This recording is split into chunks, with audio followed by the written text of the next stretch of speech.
छोटे से गांव में अर्जुन नाम का एक गरीब लकड़हारा अपनी पत्नी गौरी और छोटे बेटे गोपाल के साथ रहता था। उसका छोटा सा मिट्टी का घर था। हर सुबह सूरज निकलने से पहले वह कुल्हाड़ी उठाता और जंगल की ओर निकल जाता। पूरे दिन की मेहनत के बाद जितनी लकड़ियां बिकती, उसी से उसके घर का चूल्हा जलता था। कई बार घर में सिर्फ एक वक्त का खाना बन पाता, लेकिन अर्जुन ने कभी बेईमानी का रास्ता नहीं चुना। आज जल्दी लौट आना, घर में बस थोड़ा सा आटा बचा हुआ है। चिंता मत करो, भगवान कभी किसी को भूखा नहीं सुलाता। अर्जुन रोज की तरह घने जंगल में पहुंचा। कुल्हाड़ी चलने की आवाज पूरे जंगल में गूंज रही थी। गांव वाले कहते थे कि इस जंगल में सदियों पुराना एक रहस्य छिपा है। जो भी लालच में उसके पीछे गया, वह कभी वापस नहीं लौटा। लेकिन अर्जुन इन बातों पर ध्यान नहीं देता था। लकड़ियां काटते काटते अचानक अर्जुन की कुल्हाड़ी किसी कठोर चीज से टकराई। छक, आवाज पूरे जंगल में गूंज उठी। उसने झुककर देखा, जमीन के अंदर एक पुराना पत्थर दबा हुआ था, जिस पर अजीब निशान बने थे। उसी समय दूर कहीं हल्की सुनहरी रोशनी दिखाई दी। अर्जुन चौंककर इधर उधर देखने लगा। ये कैसी रोशनी है, मैंने पहले कभी नहीं देखी। रोशनी उसे जंगल के सबसे पुराने बरगद के पेड़ तक ले आई।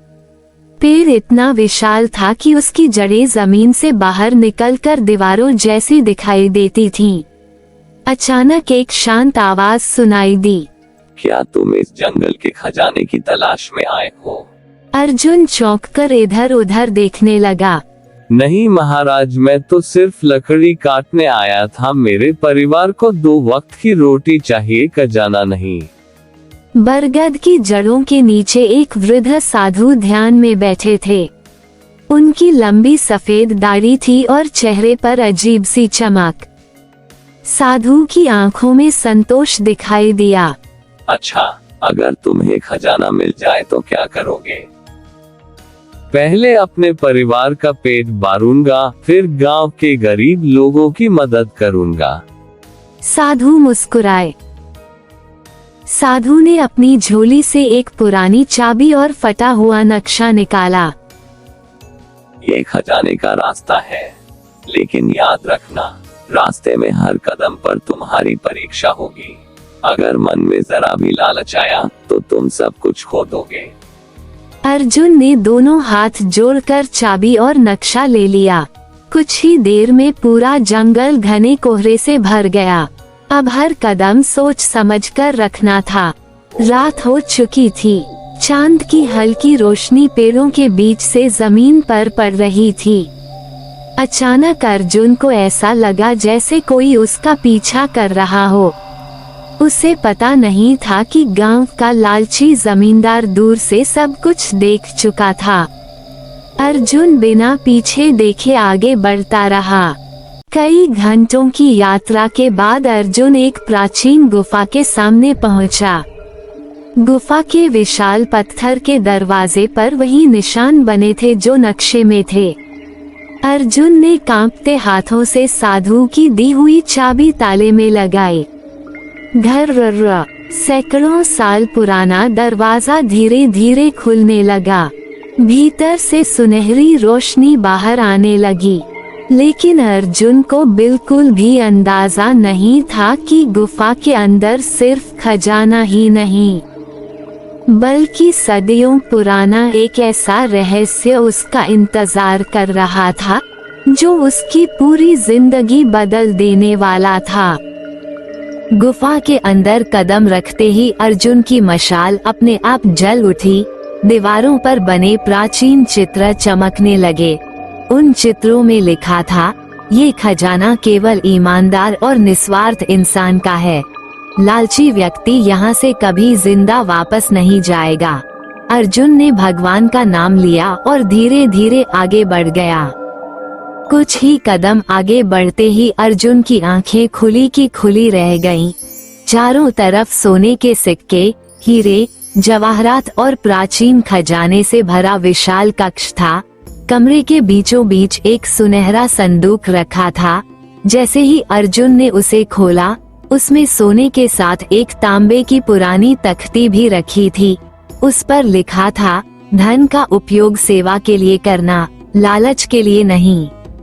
उसी समय पीछे से जोर की हंसी गूंजी। जमींदार अपने आदमियों के साथ गुफा में घुस आया। उसने अर्जुन को धक्का देकर सोने के सिक्के अपनी बोरियों में भरने शुरू कर दिए।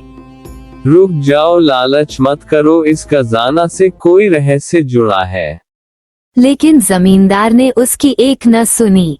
जैसे ही जमींदार ने जरूरत से ज्यादा सोना उठाया, पूरी गुफा जोर जोर से कांपने लगी।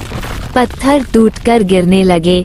दीवारों से एक गूंजती हुई आवाज आई, लालच का अंत हमेशा विनाश होता है।